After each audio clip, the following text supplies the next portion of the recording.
Hi guys, नमस्कार। स्वागत है आपका पहाड़ी गबरू यूट्यूब चैनल में। दोस्तों, कैसे हो आप सभी? आई होप आप सभी अच्छे होंगे और अपनी बीएड की तैयारी बढ़िया तरीके से कर रहे होंगे। तो दोस्तों, जैसा कि आपको पता है कि हम जो है वो national commission and committees on education को कवर कर रहे हैं प्री इंडिपेंडेंस एरा की। ठीक है, तो हमने पिछली वीडियो में जो वो हमने 9 जो वो नेशनल कमीशन एंड कमेटीज़ को कवर कर लिया था और जो रिमेनिंग बची है प्री इंडिपेंडेंस की वो जो हम आज कवर करेंगे। ठीक है, आज की वीडियो में हम जो वो प्री इंडिपेंडेंस की ख़त्म करेंगे। फिर आने वाली वीडियो में हम जल्दी जल्दी से जो वो पोस्ट इंडिपेंडेंस की जो वो कमेटीज़ कमीशन है उसको हम ख़त्म करेंगे और उसके बाद हम जो वो एमसीक्यू की तरफ आगे बढ़ेंगे। ठीक है, तो टाइम वेस्ट न करते हुए वीडियो को शुरू कर देते हैं। और हाँ दोस्तों, आपको मैं बता दूं कि आपने जो बस 100+ मार्क्स लाने। ठीक है, 100+ मार्क्स ले आए आप। ठीक है, तो आपको गवर्नमेंट सीट कन्फर्म। बिकॉज इस बार काफ़ी स्टूडेंट्स ने जो वो एग्ज़ाम नहीं फिल किया। पिछली बार से जो वो 30% कम बच्चे ही होंगे, तो इस बार कंपटीशन भी कम है। ठीक है, और अगर एक बार आपका एंट्रांस हो गया उसके बाद आपने टेंशन नहीं लेनी है। हर एक वीडियो जो है वो आपकी काउंसलिंग से रिलेटेड कि एंट्रांस के बाद आपकी एडमिशन किस प्रकार से, मतलब सारी आपको वीडियो मिल जाएंगी।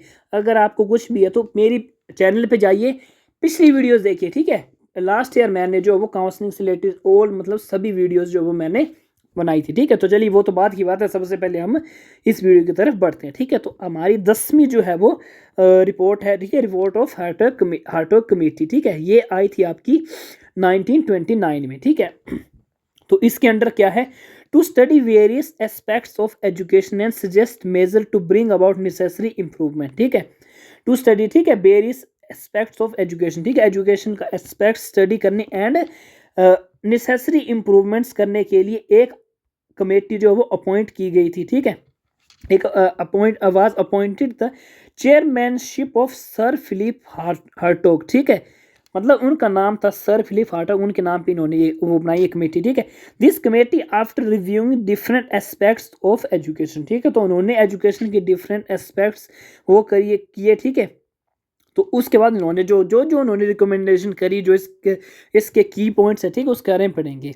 तो सबसे पहले है कि the Hartog committee officially known as the auxiliary committee of the Indian statutory commission. ठीक है, ये भी एक क्वेश्चन बन गया कि auxiliary committee of Indian statutory commission को कौन से उसमें नाम जाना जाता है? तो जो वो हार्टोग कमेटी को जाना जाता है। ठीक है, ऑक्सिलरी कमेटी को कौन से नाम से जाना जाता है और हार्टोग कमेटी या हार्टोग कमेटी को और कौन से नाम से जाना जाता है? तो ऑक्सिलरी कमेटी, ये भी क्वेश्चन आपको आता है। ठीक है, और इसमें क्या बताया गया था, इन्होंने उसमें जो रिकमेंड करी थी कि लो स्टैंडर्ड ऑफ एजुकेशन है। ठीक है, मतलब उसमें इंप्रूवमेंट करने की जरूरत है। ठीक है, वेस्ट एंड स्टेगनेशन होती है, एजुकेशन का लो स्टैंडर्ड है। ठीक है, lack of vocational and industrial training है। इन्होंने ये बताया कि जो एजुकेशन सिस्टम है जो उसके लिए उन्होंने बताया था उसमें जो वो वोकेशनल की ट्रेनिंग की कमी है और इंडस्ट्रियल ट्रेनिंग की कमी है। ठीक है, need of improvement in teachers training. ठीक है, कि टीचर ट्रेनिंग की जो उनकी ट्रेनिंग में जो वो इम्प्रूवमेंट की ज़रूरत है। ठीक है, need for improvement service condition to the teachers. ठीक है, improvement and expansion in women education में इम्प्रूवमेंट एंड एक्सपेंशन की। ठीक है, इम्प्रूवमेंट कीजिए। ठीक है, और एक्सपेंशन उसको बढ़ाइए वुमेन एजुकेशन को। ठीक है, क्वालिटी ओवर क्वांटिटी। ठीक है, focus on improvement the quality of the education rather than just increasing enrolments number. मतलब उस इन्होंने फोकस करना है कि क्वालिटी ऑफ एजुकेशन, ऐसा नहीं कि जस्ट मतलब नंबर्स बढ़ाने हैं आपको कि स्टूडेंट्स को बढ़ाना है, बेशक क्वालिटी होना है एजुकेशन की। ठीक है, तो उन्होंने इसके ऊपर बताया कि क्वालिटी के ऊपर फोकस करना चाहिए रेदर देन क्वांटिटी का। ठीक है, वोकेशनल ट्रेनिंग। ठीक है, suggest incorporate vocational training in the curriculum. ठीक है, तो जो ये हार्टोग कमेटी है, ठीक है, ऑक्सिलरी कमेटी, इसमें आपने क्या याद रखना है, मेन आपका क्या है? ठीक है, उन्होंने जो वो नेसेसरी इम्प्रूवमेंट, ठीक है, ये है ना आपका नेसेसरी इम्प्रूवमेंट्स। ठीक है, तो एजुकेशन सिस्टम में जो जो इम्प्रूवमेंट्स हो सकते हैं, ठीक है, उसको लेकर इन्होंने हार्टोग कमेटी इन्होंने बताया है। ठीक है, और ऑक्सिलरी कमेटी के नाम से जाना जाता है। तो देखिए, मैंने आपको बता दिया कि क्या क्या है इसमें। इन्होंने इसकी कमी निकाली है, मतलब कि लो स्टैंडर्ड है। ठीक है, lack of vocational and industrial training है। ठीक है, उसकी ज़रूरत है, टीचर ट्रेनिंग की ज़रूरत है। उसके बाद है improvement service condition of the teacher, इसकी ज़रूरत है इम्प्रूव करने की, वुमेन एजुकेशन को इम्प्रूव करने की और एक्सपेंड करने की ज़रूरत है। ठीक है, क्वालिटी ओवर क्वांटिटी, ठीक है। तो इन्होंने जो भी बताया है, ठीक है, वो जो उसकी कमियां हैं, जो एजुकेशन सिस्टम की जो कमियां हैं ना, ठीक है, उसके ऊपर जो है वो हार्टोग कमेटी ने रिपोर्ट बनाई है, ठीक है। अगर आप भूल भी जाते हो कई बार एग्जाम में कि कौन सी कमेटी है, याद नहीं आता है, तो आपने ऐसे याद रखना है कि अगर इसमें जो वो क्रिटिसाइज किया गया है, मतलब कि कमियां निकाली गई हैं, ठीक है। अगर आपको क्वेश्चन आता है कि ये कौन सी कमेटी में किया गया था, मतलब कौन सी क्वालिटी ओवर या इम्प्रूव वुमेन एजुकेशन को इम्प्रूव करने का, ठीक है, और इम्प्रूवमेंट टीचर ट्रेनिंग का इम्प्रूव किस कमेटी में बताया गया, अगर आपको याद नहीं रहता है, बस आपने ये याद रखना है कि जो हार्टोग कमेटी थी उसमें जो वो इम्प्रूवमेंट के लिए बताया गया, तो जो भी इम्प्रूवमेंट से रिलेटेड क्वेश्चन आएंगे उसका आंसर आपने जो वो ये कर देना है, ठीक है। और इसकी डेट भी याद रखनी है, 1929 में ये आया था, ठीक है। ये था आपका हार्टोग कमेटी, ठीक है। और उसके बाद हम है पढ़ेंगे, उसके बाद है आपका एबर्ट एंड वुड रिपोर्ट, ठीक है। एबर्ट एंड वुड इन्होंने जो वो रिपोर्ट दी थी 1937 में, ठीक है। तो इसको पढ़ते हैं। The government of India invited two English expert, mister A Abbott and mister S H Wood, ठीक है। इंडियन गवर्नमेंट ने इन दो इंग्लिश एक्सपर्ट्स को इन्वाइट किया था, ठीक है, to analyse the problem of education reorganisation and vocational education, ठीक है। जो एजुकेशन में प्रॉब्लम होती है, ठीक है, उसको रिकॉग्नाइज करने में, और वोकेशनल एजुकेशन को उसमें क्या क्या प्रॉब्लम होती है उसको जो है एनालाइज करने के लिए इनको बुलाया गया था, ठीक है। These experts submitted there report in the year of 1937, ठीक है। उन्होंने जो उसको एनालाइज किया जिसके लिए बुलाया गया था, ठीक है, उसके लिए वो एजुकेशन को वो करने के लिए, फिर उन्होंने 1937 में अपनी रिपोर्ट सबमिट की, ठीक है। और वो है वुड एंड एबर्ट रिपोर्ट, और उसमें रिपोर्ट में क्या क्या कहा गया था उसके बारे में पढ़ते हैं, ठीक है। इसमें क्या गया था कि सजेशंस रिगार्डिंग वोकेशनल एजुकेशन, ठीक है, वोकेशनल एजुकेशन के रिगार्डिंग सजेशन दिए।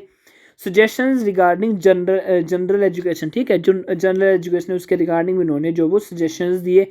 करिकुलम डेवलपमेंट, ठीक है, curriculum recommend developing curricular that align with industry needs, ठीक है, इंडस्ट्री जो नीड्स है उसके अकॉर्डिंग जो वो करिकुलम को जो वो डेवलपमेंट करना होगा, ठीक है। उस रिपोर्ट में उन्होंने ये बताया था।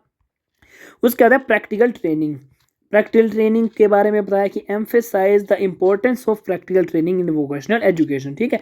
तो वोकेशनल एजुकेशन में जो वो प्रैक्टिकल ट्रेनिंग की जो इम्पोर्टेंस है उसके बारे में बताया था कि प्रैक्टिकल ट्रेनिंग जो है वो होनी चाहिए, उसकी बहुत ज़्यादा इंपॉर्टेंस है आज के वोकेशनल उसमें ट्रेनिंग में, ठीक है।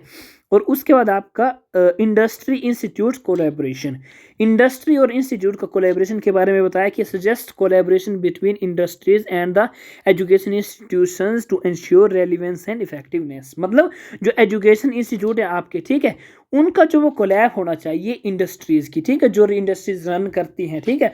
जैसे आते हैं आपके कॉलेज स्कूल में कई बार जो बाहर के अथॉरिटीज़ होती हैं जो काम करती हैं इंडस्ट्रीज़ वगैरह, उसका जो वो कोलैब करने के लिए इन्होंने बताया था अपनी रिपोर्ट में कि जो वो इंडस्ट्री जो वो एजुकेशन इंस्टीट्यूट के साथ जो वो कोलैब करें, किसके लिए, रेलिवेंस एंड इफेक्टिवनेस लाने के लिए जो वो उनको कोलैब करना चाहिए, ठीक है। तो ये थी आपकी नंबर 11, ठीक है, एबर्ट एंड वुड रिपोर्ट, ठीक है। इसमें जो इन्होंने बताया था ये मैंने आपको बता दिया, आपने जो अच्छे से इसको पढ़ लेना है, ठीक है। इन्होंने रिपोर्ट किसके लिए बुलाई थी, एनालाइज करने के लिए, और उसके बाद इन्होंने अपनी सजेशंस दी, ठीक है। तो ये सजेशंस आपने पढ़ लेनी है और एग्जाम में आते हैं कि किसने दी, ठीक है। इसके बाद आपकी शायद लास्ट है, हाँ दोस्तों, प्री इंडिपेंडेंस पीरियड की लास्ट जो कमीशन है, ठीक है, कमेटी है, उसके अंदर हम आ चुके हैं, ठीक है। तो ये है 12th नंबर की सर्जेंट रिपोर्ट, ठीक है। ये आई थी आपकी 1944 में आई थी आपकी सर्जेंट रिपोर्ट। अब इसमें क्या है, इसमें है कि इन 1944 central advisory board of education ask sir John sergeant studies the post war education development and submitted comprehensive report on it, मतलब पोस्ट वार एजुकेशन। अब देखिए पोस्ट वार मतलब 1944 में आई थी, ठीक है। तो जो वर्ल्ड वार हुआ था आपका सेकंड, ठीक है, पोस्ट वर्ल्ड वार, ठीक है, जो पोस्ट वार एजुकेशन डेवलपमेंट के लिए जो वो उनको बुलाया गया था रिपोर्ट देने के लिए। तो क्वेश्चन आता है कि पोस्ट वार, ठीक है, जो भी पोस्ट वार से क्वेश्चन आता है जहाँ पे आपको पोस्ट वार दिख जाए उसका आंसर होगा आपकी सर्जेंट रिपोर्ट, ठीक है। तो पोस्ट वार एजुकेशन में उस जो डेवलपमेंट करने के लिए और रिपोर्ट देने के लिए जो इनको बताया गया था, ठीक है। The main recommendation made by the report are as below, ठीक है। इन्होंने क्या क्या रिपोर्ट दी थी सर्जेंट ने अपनी रिपोर्ट में, ठीक है। सर जॉन सर्जन ने क्या क्या रिपोर्ट दी थी उसके बारे में हम पढ़ते हैं, ठीक है। अब इन्होंने बताया था कि there should be provision for universal compulsory and free education for the children between ages 6 to 14, ठीक है। इन्होंने बताया था कि प्रोविजन दिया इन्होंने कि यूनिवर्सल कंपलसरी, ठीक है, कंपलसरी होनी चाहिए और फ्री एजुकेशन होनी चाहिए 6 to 14 उसके लिए साल के बच्चों के लिए, ठीक है। उसके बाद है कि diversified courses should be provided eight middle stage, ठीक है। जो डाइवर्स कोर्सेज हैं वो मिडिल स्टेज में वो प्रोवाइड करवाने चाहिए स्टूडेंट्स को, ठीक है, ये इन्होंने बताया था। उसके बाद है हाई स्कूल स्टेज में क्या होना चाहिए, 2 टाइप ऑफ कोर्सेज, ठीक है, एक अकेडमिक एंड एक टेक्निकल कोर्स, ठीक है। देखिए मिडिल इन्होंने बताया कि डाइवर्स कोर्सेज होने चाहिए मिडिल स्टेज में, और हाई स्टेज में पहुंचने के बाद अकेडमिक तो होने ही चाहिए, साथ साथ में टेक्निकल कोर्स भी होने चाहिए, जिससे वो स्टूडेंट्स को काफ़ी इम्प्रूवमेंट होती है, ठीक है। तो आपने ये याद रखना है कि आ जाता है क्वेश्चन कि academic and technical course high course में वो किसने रिकमेंड किया, तो ये किया इन्होंने सर्जेंट रिपोर्ट ने रिकमेंड किया। और डाइवर्स कोर्सेज मिडिल उसमें किसने की, वो भी इन्होंने की, ठीक है। For technical and vocational education full time and part time institute should be set up, ठीक है। मतलब full time and part time institution vocational education में और टेक्निकल एजुकेशन में इन्होंने बताया, ठीक है। तो आ जाता है क्वेश्चन की full time and part time education किसने बताया, ठीक है, तो ये भी इन्होंने बताया था, ठीक है। किसने बताया था, सर्जेंट रिपोर्ट में इन्होंने बताया गया था, ठीक है, जो इन्होंने रिकमेंडेशन करी थी, ठीक है। The education of the physically and mentally handicap children should be encourage and promoted.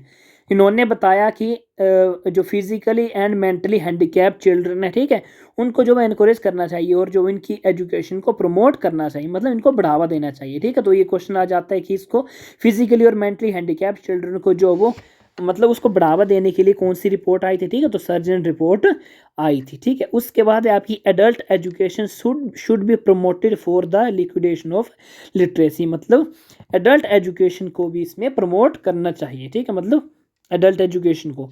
Teachers training should be further improvement service condition for of the teacher should be made better, मतलब teacher को बढ़िया बनाने के लिए, ठीक है, further improvement के लिए टीचर ट्रेनिंग होनी चाहिए, ठीक है। ये भी इन्होंने वो बताया था। ये देखिए फिर से आ गया, ये है पोस्ट वार डेवलपमेंट, ठीक है, post war development plan for education development in the post war 2 era, मतलब जो सेकंड वर्ल्ड वार हुई थी उसके बाद वो डेवलपमेंट के लिए, एजुकेशन डेवलपमेंट के लिए उस रिपोर्ट में इन्होंने बताया है सर्जेंट रिपोर्ट में। यूनिवर्सल प्राइमरी एजुकेशन, ठीक है, advocate for university primary education with a focus on compulsory and free education for all childrens, ठीक है। प्राइमरी यूनिवर्सल प्राइमरी एजुकेशन, ये मैंने पहले भी बोला, ठीक है, कि उन्होंने वो कंपल्सरी एंड फ्री एजुकेशन के ऊपर वो बढ़ावा दिया, ठीक है, प्राइमरी एजुकेशन के ऊपर, ठीक है। उसके बाद है आपका expansion of secondary and higher education, ठीक है, suggest expansion of secondary and higher education with emphasis on improving quality and accessibility, ठीक है। क्वालिटी को और एक्सेसिबिलिटी, मतलब एक्सेस आसानी से उसके लिए होने के लिए क्वालिटी होनी चाहिए, मतलब क्वालिटी एक्सपेंड होनी चाहिए सेकेंडरी और हायर उसमें, ठीक है, क्वालिटी बढ़नी चाहिए सेकेंडरी एजुकेशन की, और साथ ही साथ हायर एजुकेशन की क्वालिटी बढ़नी चाहिए, और प्राइमरी एजुकेशन वो फ्री होनी चाहिए और वो कंपलसरी होनी चाहिए, ठीक है, शायद, हाँ। तो ये हमने वो देखिए, हमने वो प्री इंडिपेंडेंस ईरा में, ठीक है, प्री इंडिपेंडेंस ईरा के जो भी आपके 12 कमेटीज़ एंड कमीशन थे, ठीक है, वो हमने वो 3 वीडियो में हमने सारे कवर कर लिए, ठीक है। ये हमने बस सारे अभी हमने पढ़ा, ये आपकी सर्जन रिपोर्ट पढ़ी 1944 में, ठीक है, ये हमने अभी कवर कर लिए हैं 3 वीडियो में, ठीक है। अब आने वाली वीडियो में हम पढ़ेंगे पोस्ट इंडिपेंडेंस, ठीक है, पोस्ट इंडिपेंडेंस का हम आने वाली वीडियो में पढ़ेंगे, ठीक है। तो ये प्री इंडिपेंडेंस का हो गया कवर। और अगर आपको वीडियो अच्छी लगी हो, कुछ भी इंफॉर्मेशन मिली हो, ठीक है, तो आप चैनल को सब्सक्राइब कीजिए, अपने दोस्तों के साथ शेयर कीजिए और वीडियो को लाइक कीजिए और कमेंट कीजिए कि आपको वो वीडियोस कैसी आ रही है, ताकि वो मेरे को भी मोटिवेशन मिलता रहे, ठीक है। तो यही था आज की वीडियो के लिए। अब हम आने वाली वीडियो में पढ़ेंगे पोस्ट इंडिपेंडेंस की कमेटीज़, और उसके बाद हम वो MCQ की तरफ आगे बढ़ेंगे। तो दोस्तों ये थी वीडियो, और अच्छे से आप वो तैयारी कीजिए। मैंने बार बार बोला है कि बस 100+ आपने वो स्कोर करने हैं, ठीक है, गवर्नमेंट सीट के लिए, ठीक है। तो ये थी आज की video. All the very best.